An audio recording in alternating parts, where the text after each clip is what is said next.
మళ్ళీ ఇంకో కారా? ఇప్పటికే 7-8 కార్లు ఊరికనే బయట ఉన్నాయి. నేల మీదగా ఉన్నాయి, నేను ఎత్తి మీద ఉన్నాయి. ఏంటయ్యా ఇది? మళ్ళీ కొత్త కారా? ఇప్పటికే 7-8 కార్లు ఊరికినే పడి ఉన్నాయి. ఉండని, నేల మీద కదా ఉన్నాయి, నీ నెత్తి మీద ఉన్నాయి. ఈ నెల జీతం ఉండదు మీకు. అయ్య బాబోయ్. ఇది కరెక్ట్. ఇదిగో గోవిందయ్య, అయ్యా. అమ్మాయి అమెరికాలో చదువుకుని వస్తాంది కదా, అవునయ్యా. తనకి ఏ కారు నచ్చుతుందో ఎవరికి తెలుసు. ఇదేదో కొత్త కారు వచ్చిందంట, అందుకే ఒకటి కొనేశాను. ఆహా. వచ్చే వారం ఇంకో కంపెనీది వస్తుంది. అలాగా? అవునండి, దాని పేరు హోండా అండి. గోవిందయ్య, అయ్యా. అదేదో ఉండానో బొండానో ఒకటి బుక్ చేయి. అలాగండి. మరి ఈ కార్ ఎక్కడ పెట్టాలండి? నీ నెత్తి మీద పెట్టుకో. ఇదిగో లెక్కలో కారు కొన్న బిల్లు మిగతా డబ్బు ఇందులో ఉంది, లెక్క రాసుకో. చిన్నయ్య పెళ్లి బాగా జరిగిందా? అది కూడా లెక్కలో రాసుకోవాలా?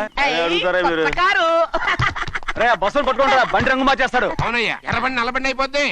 ఏంట్రా బసవా చూస్తున్నావు? ఈ కారుకి 8 చక్రాలు కరెక్ట్ గా ఉన్నాయా లేవని చూస్తున్నాను. ఈ కారుకి 8 చక్రాలా? అలా వంగి చూడక్కర్లేదు, నిలబడి చూసినా కనపడతాయి. ఏంట్రా బాగుతున్నావు? బాగటం కాదు, నీకు లెక్కలు బాగా వచ్చు కదా. ఏదో పర్లేదులే. అయితే రాసుకో. ఈ పక్క 2 చక్రాలు ఉన్నాయా? అవును. ఈ పక్క కూడా 2 చక్రాలు ఉన్నాయా? అవును.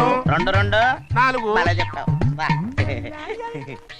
ఈ పక్క కూడా 2 చక్రాలు ఉన్నాయా? ఉన్నాయి. 4 2 నీ ప్రకారం 6. బాగానే చెప్పావు. దా. ఈ పక్క కూడా 2 చక్రాలు ఉన్నాయా? అవును. 6 2 8. సరిపోయిందా? ఇంకా ఉన్నాయిరా. రేయ్, అందుకేరా నువ్వు నీ జీవితంలో తెలియగలవాడిని నిరూపించుకోలేవు. అయ్యగారిని ఉద్యోగం పర్మనెంట్ చెయ్యరు. నీ జీవితాంతం నువ్వు టెంపరవరీయే. నీకు బోనస్ ఉండదు. ఇదిగో అన్నవరం, మీ అందరికంటే కూడా నేనే తెలివైన వాడిని అనిపించుకొని ఎక్కువ జీతం ఎక్కువ బోనస్ నేనే కనుక తీసుకోకపోతే నా పేరు బస్వయ్య కాదు. ఏంటి నాన్న బాగా ఆకలాతుందా? అవునమ్మా, ఇడ్లీ దమ్మని ఆ బస్సు గాని పంపించి 2 గంటలైంది. అప్పటికి ఆలస్యం అవుతామని నా బండి కూడా ఇచ్చి పంపించా. వచ్చేసా. సంతోషించాం. దా.